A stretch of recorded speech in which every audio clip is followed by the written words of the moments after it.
I pledge allegiance to the flag of the United States of America and to the republic for which it stands, one nation, under God, indivisible, with liberty and justice for all. Madam Clerk, please call the roll. Kathy Altense. Here. Ted Odendahl. Here. Kathy Wilken. Here. Kevin Wackelwain. Here. Patrick Sellers. Here. We have a quorum. We have a quorum. The first order of business is the approval of minutes for the November 3rd, 2025 meeting. I need a motion and a second, please. So moved. I'll second it. Motion by Alves, second by Wilken. Please take a look at the minutes if you haven't done so already. Everything looks Good. Are the minutes okay, trustees? Any questions? There are none. All in favor? Aye. Aye. Any opposed? Motion carries. The next order of business is approval of bills payable. And a motion and a second, please. So moved. Second. Motion by Alves, second by McElwain. If you guys look at the bills payable, there's not a whole lot to it because we had three cycles in that month, so the last one didn't have a whole lot to it.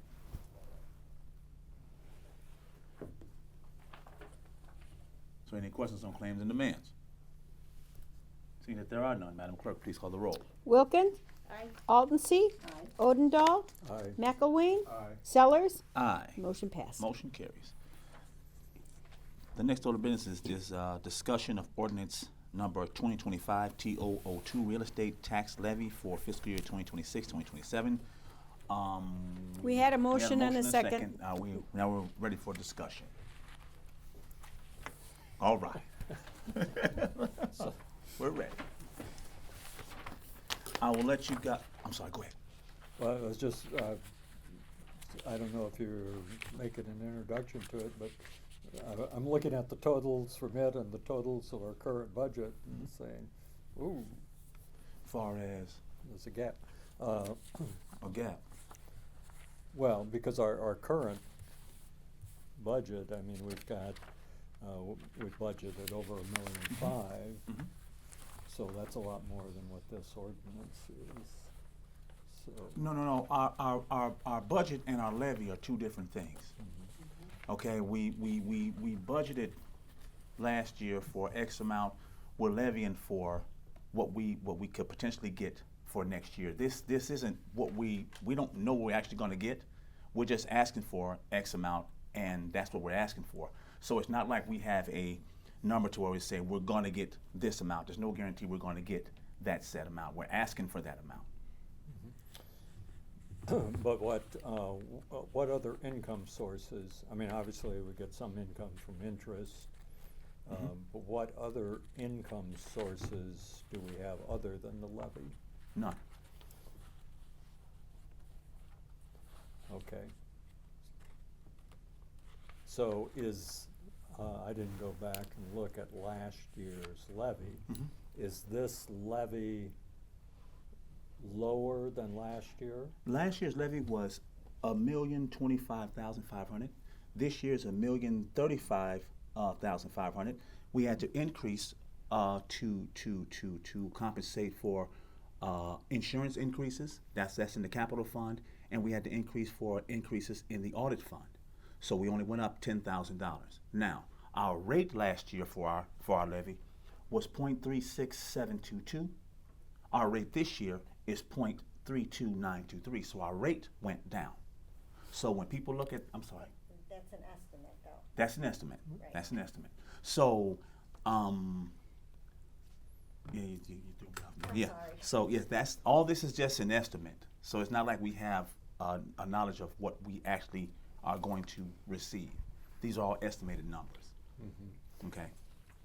So when the budget that we're currently operating on, are we making up that difference from reserves? I mean, if we're not spending up to the budget, but if we did spend up to the budget, those additional monies would come from reserve because the budget is higher than the levy. Yeah. Right. If we get more than our budget, yes, it will come out of our reserve. Okay. Right. Yes, you're right. If we got, In 2013 it happened. no, go ahead. 2013, I think it happened in 13, right? Yep. Yep, from our first year. The last, yeah, Yep. we had to amend it, you mean? Yes, we had to amend, yes. I think what Ted is asking is, like, if you look at this here, Mm-hmm, the total budget's 1.5 million, mm-hmm, and the levy is basically a little over a million. mm-hmm. So I think he's just looking for an explanation as to that $500,000 difference. The $500,000. between what's on here versus what's on the levy. So you guys are looking at, It comes from reserves. right, it will Yeah. come from reserve. If there is a gap, it will come from reserves. But if you look at the percentage of where we are in our budget, we're not going to Right. go over in our budget. So essentially, this million here for the levy, Mm-hmm. is that necessarily in firm dictating what the budget's gonna be next year? No, That's, okay. No. Yeah. no. We really won't know that until, that's why our fiscal year ends in April, We, right? we are getting the budget appropriation ordinance mixed up with the tax levy. That's where the disconnect is, guys. The budget is what we're going to budget to spend. The tax levy is what we are going to potentially ask for. If everything in the perfect world, we will get $1,035,500. But I don't know how many times we've actually asked for this amount. We actually got that amount. Okay, so we have a budget that we're setting to what we're going to spend for the fiscal year.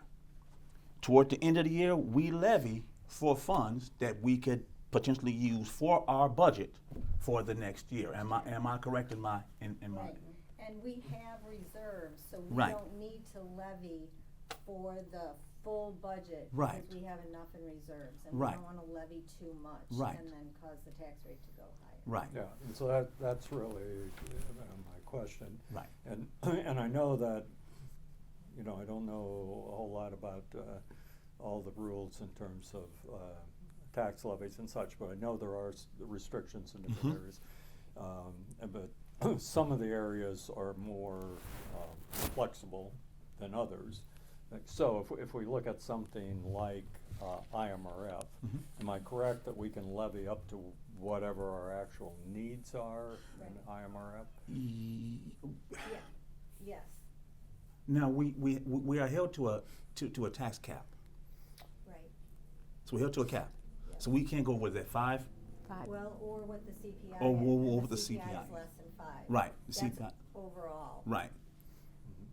So we can have a need for it, but if we can't go over what the CPI specifies, so if we're going to need X amount more and when we just can't do it, then we'll have to go into what they call truth in taxation.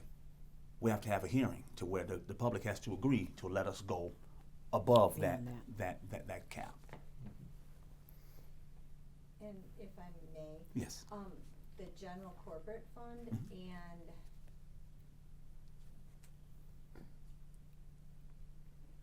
there's one other one in there. But the general corporate fund is also, there's a limiting rate that you can't go over. That's different than most of the other funds. And the audit fund, those are the two that have a limiting rate. So regardless of whether you can raise it Right. based on the CPI higher than that, on those two funds, we can't go past that limiting rate. Right. But even like on the, just as an example, the IMRF fund, it's still limited to the tax cap or the CPI. Okay. Clear as mud. Yes. This was a hard thing for me to grasp, to wrap my head around, because I thought the same thing, levy, budget, that they were, but no, they're separate. And so, yeah, but I understand your question, and yes, that gap, if necessary, would be filled by reserve. Okay? All right, keep going with discussions, guys. Yes, I like this. This is good. And the audit, Mhm. we're, and that's another area that we're restricted, because it looks like the amount we're levying for the audit is less than what we're likely gonna have to pay for the audit, is that right? Well, the amount that we're gonna levy for the audit is 15,000. The audit usually runs between what, 13 and 14, right? Last year it was, the levy for it was 13.5. So it's being raised by 2,000 to compensate for what we're anticipating, to have enough in there. But yes, that is one that has one of the limited rates. Yes. Because I'm seeing, like, right now, we've spent almost 19,000 in that line, is that right, For audit? for the audit?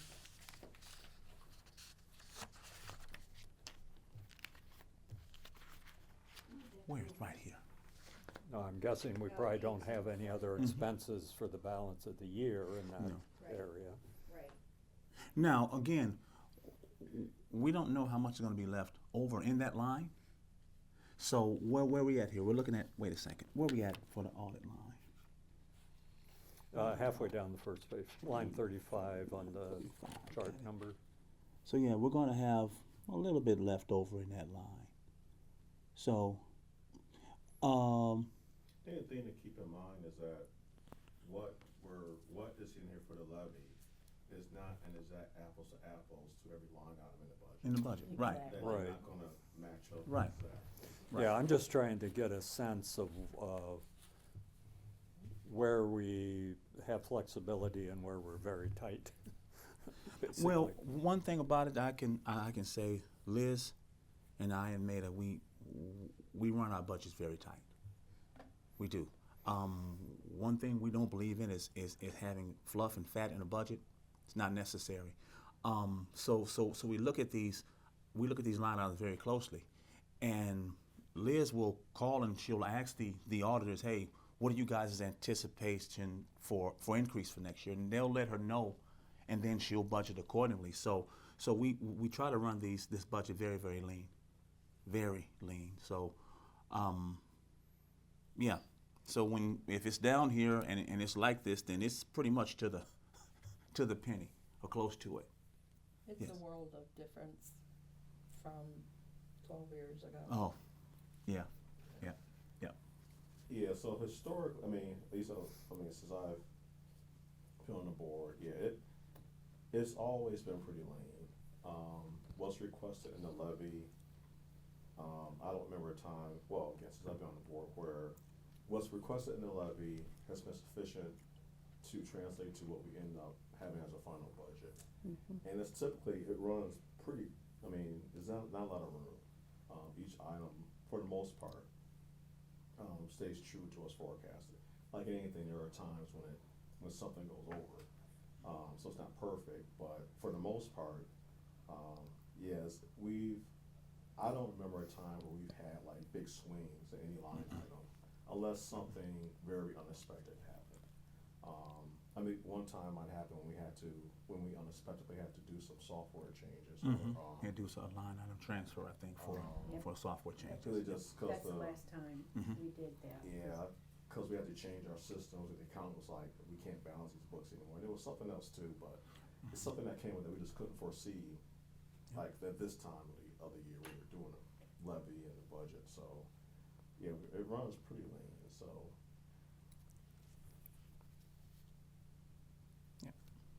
Now, this isn't gonna be the last, time we're gonna have, Right. we're gonna have more discussion on this, guys. This isn't the last discussion, so if you guys have more questions, just bring them, and I'll do my best to answer them to the best of my abilities. Thank you. All right, do you have any more questions, Well, comments? one of the areas I was curious about was the fact that and again, this applies to the budget, but it's, it has an impact in terms of what we levy. So when we look at IMRF, we budgeted $80,000. Now we've only spent $12,000.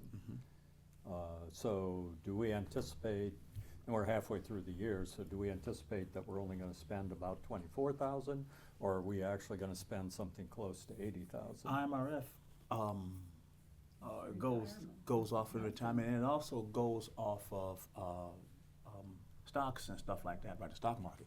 So if we get a bad rough patch, you know, we're probably gonna pay more in. So that's why we do So that, in because you effect, can't when we do anticipate the it. budget, we build some cushion in because we don't know what the expense is gonna be in that area. If we can. And that's based off of the unexpectedness of the stock market. So it's not like we know every year it's going to flourish. No, we don't know that. So we try to anticipate where we can. And in some cases we don't anticipate good, and we have to do line item transfers. But for the most part, our MRF is attached to the stock market. So if it does well, we do well. If it does bad, we end up probably have to pay in a little bit more. So that's how it works. What was it, a few years ago, we had someone who received early retirement, and we had to, and our percentage jumped up to what, 11 or 12%? Your It was- predecessor, yes. under your predecessor, but we had to pay for that for Right. 10 years out or Yes, something? 10 years out, and that cost us, what, $340-something thousand, because that's how long we had to pay it all together. That's what it cost us. So I don't anticipate, we're not gonna do that. But again, we try to err on the side of caution if we can, especially in with things like IMRF, because our IMRF is 100% funded. Not a lot of governmental entities can say that, but we can say that. And the Close to employees 100%. pay in Nobody can to their touch it pension, Right. except the employees. Right. Right. So, I mean, what we pay in to, we are in good standing with IMRF, excellent standing, so we're not behind on anything. So, yeah. Okay? Right? So, Michael, are you still on the phone? Nope. Yes, I am. Okay. So do we make another motion to postpone this until the next meeting, or just leave it as it stands? I'll make a motion to postpone it to the next regularly scheduled meeting. So moved. Second. Motion mine. Oh, no, second mine. Oh, see. So, is a voice vote okay, Mike? Yes, sir, it sure is. Okay, all in favor? Aye. Any opposed? Motion carries. Thank you. All right.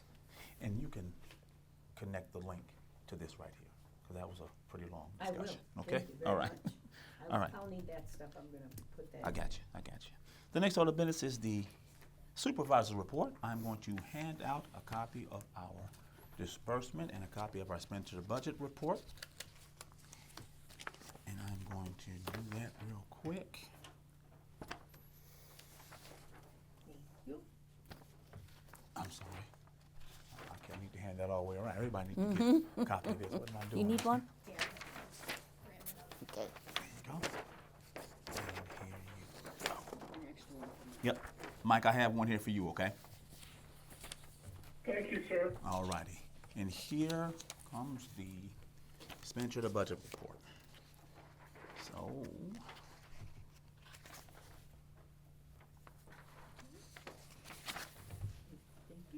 I would like to thank the board, and we've received a whole lot of thank you. yous from our area pantries for our contributions of helping out. They are very, very grateful, and so am I. Thank you, board members. I've had people stop me. I mean, you know, people that know me, Good, saying they were really, good. Well, let's see. Usually I have a lot to say, but not tonight. Next order of business is assessor's report. With the MACI? Huh? Were you gonna talk about? No, I think trustee Opendahl is. Oh, okay then. So we turned our books over to the county, we've proofed out, we're just waiting for them to set a publication date. There will be a hefty equalization factor applied again this year based on the state's sales ratio study, because we are still running well under residential sales. So, Okay. So but when that you will say- also help bring the tax rate down because nobody can raise their levies high enough to compensate for the full amount we have to raise. Mhm. So that will bring the tax rates down again this year, so. So when you Thank say hefty equalization factor, what does that mean? I'll announce what that is once the county has everything in place, so probably next meeting. Okay, I'll just, okay. Cause they decide, they get to make the final decision on that. So the state makes that decision. Well, the state sales ratio study determines how much we have to gain or lose, and the factor then is applied to get that increase. Okay. Thank you. Mm-hmm. All right. The next order of business is trustees report. Trustees. The one thing I was gonna mention was that when we went to the conference, I did spend some time talking with the people that do the medical reinsurance, which I know has been used in the past. And if it seems to me, I like insurance, so it seems to me that there is some value in looking at insurance coverages. It doesn't mean that's always a good idea to spend the money on it, but it's a good thing to know what the costs are. Now, I didn't, because I haven't dealt with it before, I don't have any idea what the costs are. Maybe the rest of the board does. If it's a situation where you want me to put together a short report, or if you have one already, I have could do that. information. I sent an email to them today because I've been talking to Liz about this ever since I've been hearing about the potential cuts to Affordable Care Act. And I have some information, and the cost is not that bad if you guys take a look.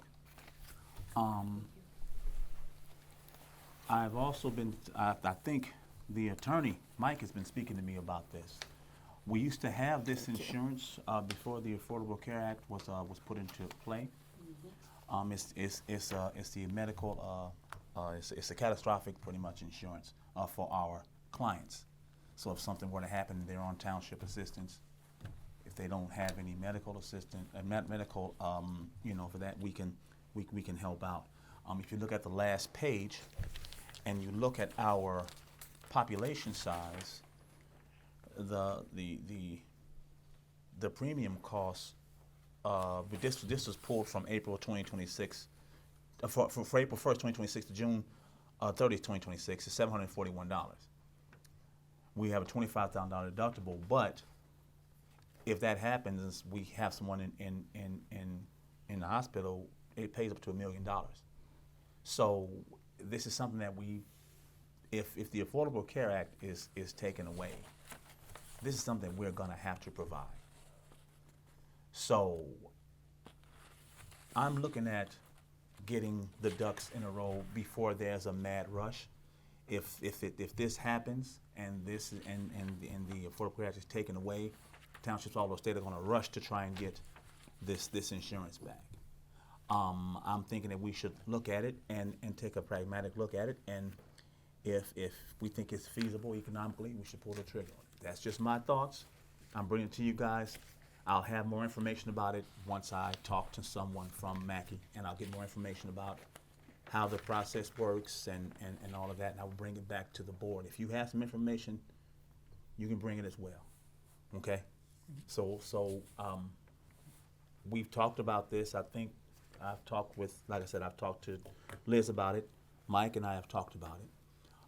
In order to safeguard and to protect the township, it may be of best interest for us to look at this and really consider it, especially with the current climate as it relates to medical coverage. So with this, does this mean we will be purchasing this policy for all of our clients? For each person? No. Or is It's it a- for them to purchase? It's for the group. It's for our clients, Okay. but it's for the group. For the group. In case, Not individuals. not individual. Okay, that was my question. Right, because if, let's say, the Affordable Care Act goes away and someone has a heart attack on township assistance. It falls on us, guys. Mike, am I right in my assessment? You are correct. If we have a legal obligation and they don't care, well, it's not in our budget.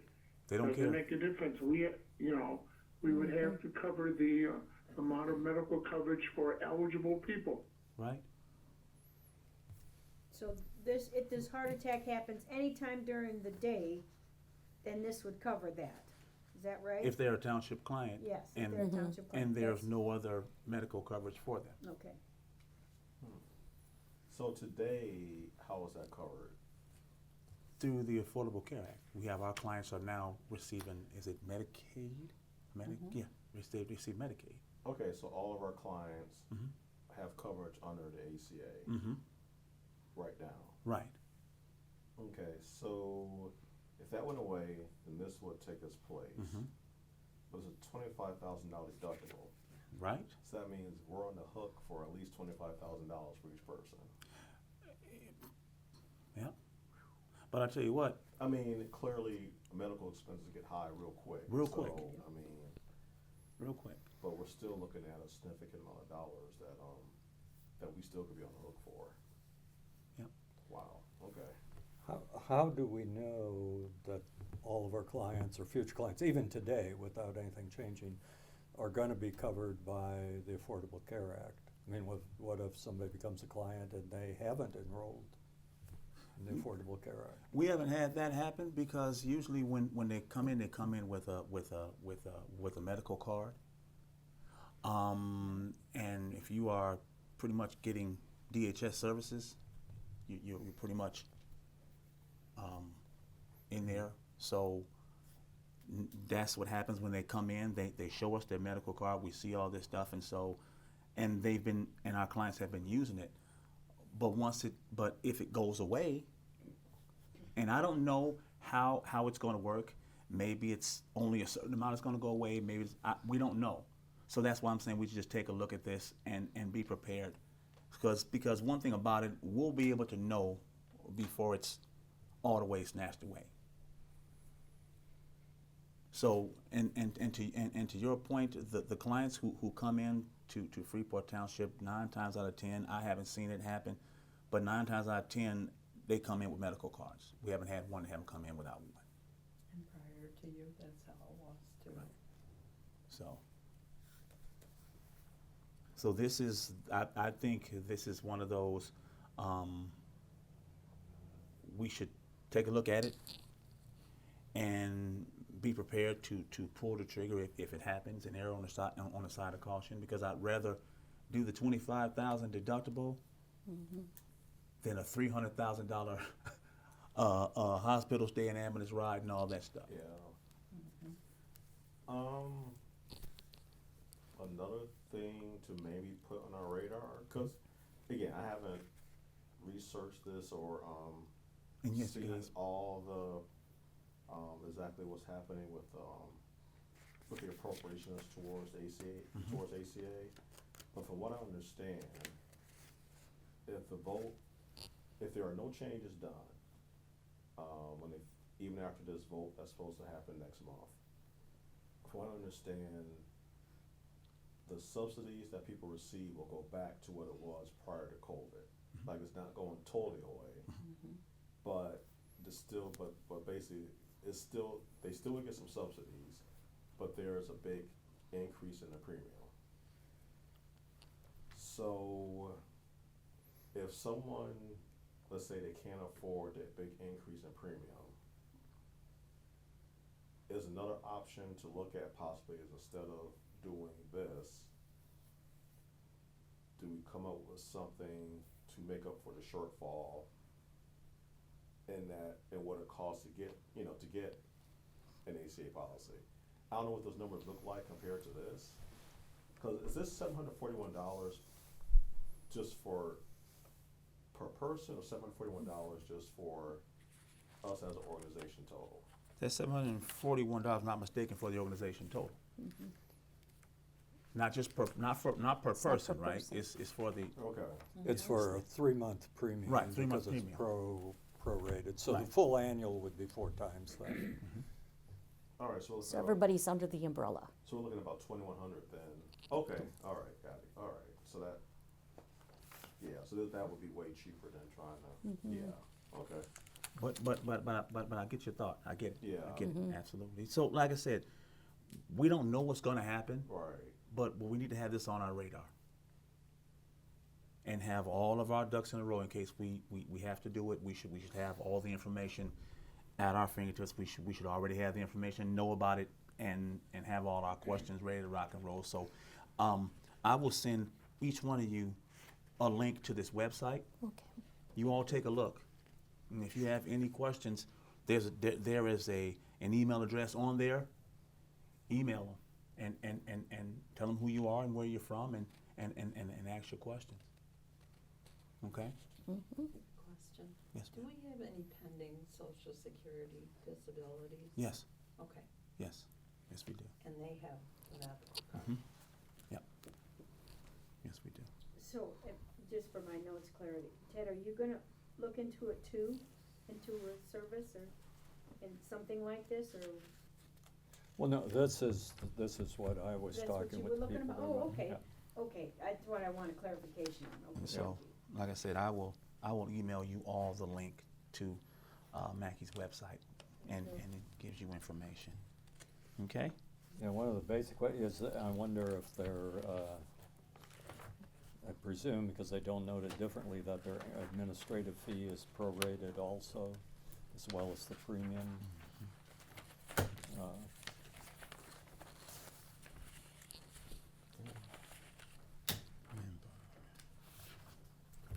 All right. Any more questions or comments or discussion on this piece? The one other thing I would say on this, part of what, if we purchase this, part of what we would be buying, I think, are the services to negotiate the costs. I don't know if we had someone who was not covered on either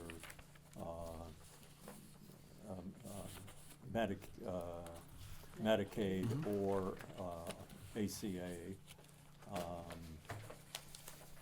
I don't know how we would negotiate with the medical providers, but it would fall to us if we were the payer to also figure out, to say, oh, you're charging too much. But part of what an organization like this is gonna do is they're going to negotiate with them to at least the Medicare standard.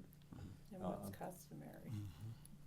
Yeah, probably, but below the usual and customary, the Medicare standards will usually be much lower than that. And it's not that, we probably could get that rate also, but somebody would have to be engaged in the negotiation process to do it. And there you're turning that administrative function over to somebody else, so. Yep, good point, valid point. Any more comments or concerns, trustees? Okay, next order of business is public comments. Any public comments?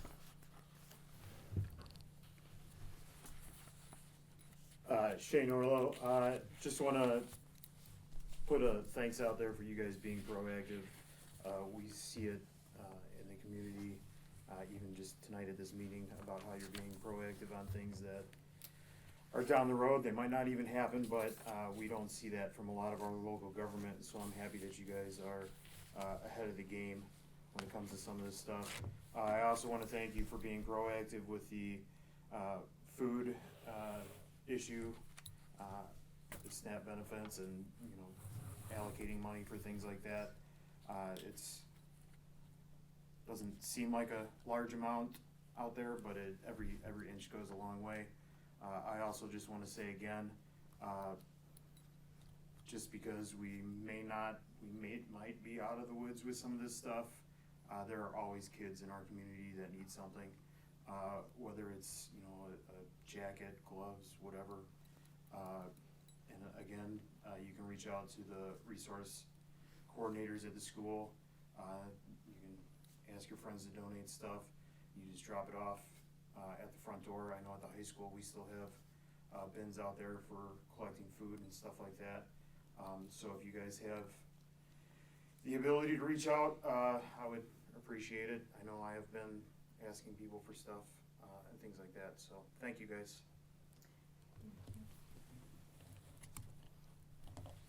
Any more public comments? Okay.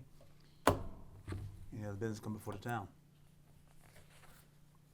Seeing that there is none, I'll entertain a motion to adjourn until Monday, December 1st, 2025 at 4:30 PM. I'll make the So moved. motion. Look in. And Second. Opposite? Say Bob. Okay. All in favor? Aye. Any opposed? Meeting adjourned. Thank you all.